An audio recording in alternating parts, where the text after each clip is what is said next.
Manual वाला channel में आपका स्वागत है। इस वीडियो को लाइक कीजिए और इस चैनल को सब्सक्राइब कीजिए। इस वीडियो में हम यामाहा FZS FI वर्जन के कुछ सेल्फ मेंटेनेंस टिप्स के ऊपर ध्यान देंगे। सबसे पहले हेलमेट होल्डर इस गाड़ी में होता है, तो उसके लिए पहले आप सीट निकालिए। फिर उसके बाद आपके जो टूल किट में एक वायर जैसा स्ट्रैप रहता है, उस स्ट्रैप को यहाँ पे जैसे दिख रहा है हुक होता है गाड़ी के अंदर, उसमें आपका हेलमेट होल्ड कीजिए और फिर आप सीट के ऊपर आपका हेलमेट रख के कहीं भी आप जा सकते हैं। गियर शिफ्टिंग के बारे में अगर देखें, इस गाड़ी में टोटल 5 गियर है। फर्स्ट गियर डाउन है, न्यूट्रल फर्स्ट के ऊपर मिडल पे है, और बाकी जितना भी आप अप करते आएंगे उतना आपका गियर इंक्रीज होते जाएगा। स्पार्क प्लग का अगर देखें, स्पार्क प्लग इंजन के ऊपर है, तो पहले तो आप उसका जो कवर है उसे रिमूव कीजिए। फिर उसका जो प्रॉपर स्पैनर है, स्पैनर इस्तेमाल करके स्पार्क प्लग निकालिए और स्पार्क प्लग का कंडीशन चेक कीजिए। अगर गैप ज़्यादा हो गया है 0.8 या 0.9 से ज़्यादा, तो इसे चेंज कर लीजिए, और अगर बहुत रस्ट हो गया या ख़राब हो गया तो उसे चेंज कर लीजिए।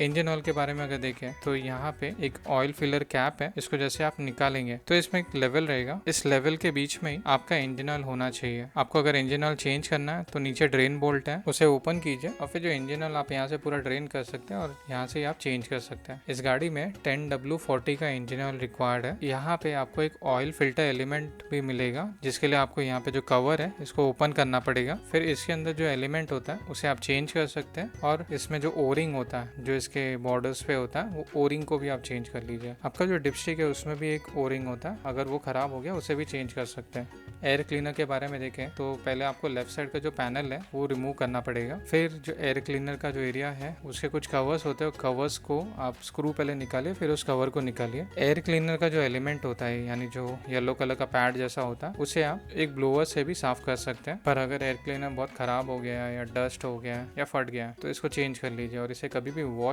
मत कीजिए। थ्रोटल के बारे में देखें तो थ्रोटल अगर आपका बहुत लूज हो चुका है या टाइट हो चुका है तो इसको भी एडजस्ट कर सकते हैं। पहले तो हैंडल के ऊपर साइड में जो आपको एक कवर मिलेगा उसे पहले स्लाइड कीजिए, फिर इसके अंदर नट रहेगा, तो आपको जैसा रिक्वायर्ड है वैसे उसको रोटेट कीजिए, तो आपका थ्रोटल उतना लूज या टाइट होगा।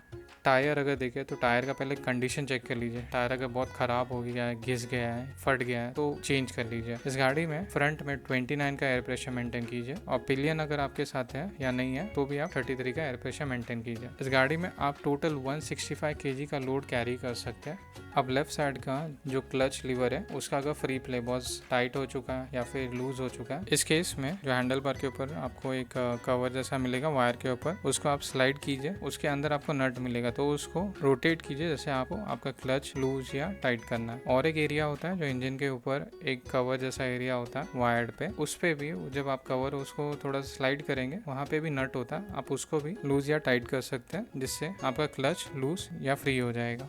ब्रेक फ्लूइड के बारे में अगर देखें तो हैंडल बार के ऊपर एक बॉक्स जैसा होता है जिसमें मिनिमम का मार्किंग होता है, तो इसके मिनिमम के ऊपर ही आपका ब्रेक ऑयल होना चाहिए। आपका जो ब्रेक है, जब आप फ्रंट का ब्रेक प्रेस करते हैं तो ये डिस्क ब्रेक है, तो अगर इसके कैलिपर में कहीं पे भी कुछ गंदा जम जाता है तो इसको पानी से अच्छे से वॉश कर लीजिए। और जैसे यहाँ पे दिख रहा है एक मार्किंग होता है जो ब्रेक पैड का, अगर उसके नीचे आपका ब्रेक चला गया तो ब्रेक चेंज कर लीजिए। पीछे के टायर के लिए भी ऊपर साइड पे जैसे यहाँ आपको दिख रहा है एक बॉक्स होता है, उसमें भी मिनिमम मार्किंग होता है जिसमें ब्रेक ऑयल होता है, तो अगर ब्रेक ऑयल मिनिमम के नीचे है तो इसे फिल कर लीजिए। इसका भी कैलिपर चेक कर लीजिए, कैलिपर बहुत गंदा हो गया तो इसे साफ कर लीजिए। और अगर जो ब्रेक पैड होता है अगर वो बहुत घिस चुका है तो इसे भी चेंज कर लीजिए। कभी ब्रेक अगर कुछ चेंजेस करते हैं तो प्लीज़ उसके टायर को रोटेट करके देखिए कि आपका टायर प्रॉपर रोटेट हो रहा है या नहीं हो रहा है। चेन के बारे में अगर हम देखें, चेन ज़्यादा लूज नहीं होना चाहिए। आप पहले इसको मेन स्टैंड में रखिए, फिर देखिए चेन कितना लूज है या टाइट है, और फिर जो इसके एक्सेल होते हैं उसमें एक रॉड जैसा होता है, उसके जो नट होते हैं, ये नट को आप एडजस्ट कीजिए जिससे आपका जो चेन है लूज या टाइट होगा। आपके चेन को एवरी 500 किलोमीटर या फिर कभी भी आप ज़्यादा बारिश में चलाते हैं तो इसको लूप करते रहिए।